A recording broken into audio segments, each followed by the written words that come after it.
the worst thing you do is not do CPR Mhm. when they need it. Even when the need is at a jam-packed Ohio Stadium on game day. Colby Morris is telling me what happened when he and his college buddies reconnected at the shoe for the OSU OU game. As I was kind of moving up in the crowd, I happened to notice, a fan lying kind of in the breezeway tunnel area, right where it opens up to the stadium. Um, and he was lying there on his side, and I saw a couple people in red vests. When I got to the C deck, I remember getting really dizzy.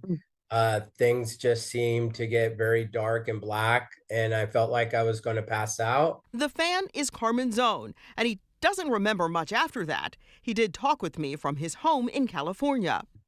So scary. Oh, so you were with your family, your wife? Yeah, my wife and my son were right there when I went down.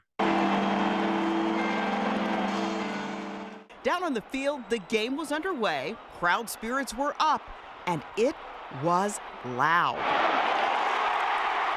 Colby, who is an OU grad and ICU nurse in South Carolina, teamed up with 2 Red Cross volunteers and took action by performing CPR.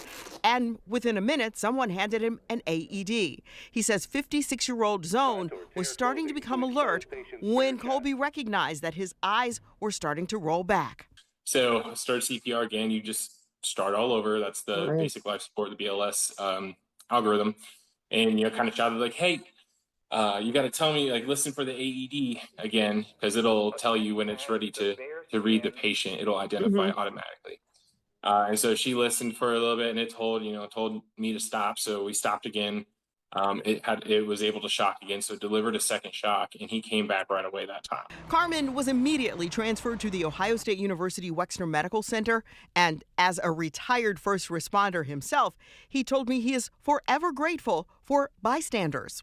There was an ER doctor, emergency department doctor that took over care for me and very quickly when he got on scene with Colby there. The staff at the staff at It's okay. um the staff at Ohio State, the Wexner Yeah. Medical Facility were fantastic. Uh-huh. The Ross Heart Hospital Mhm. were amazing, and Yeah. I think I was very fortunate that day. Just having Colby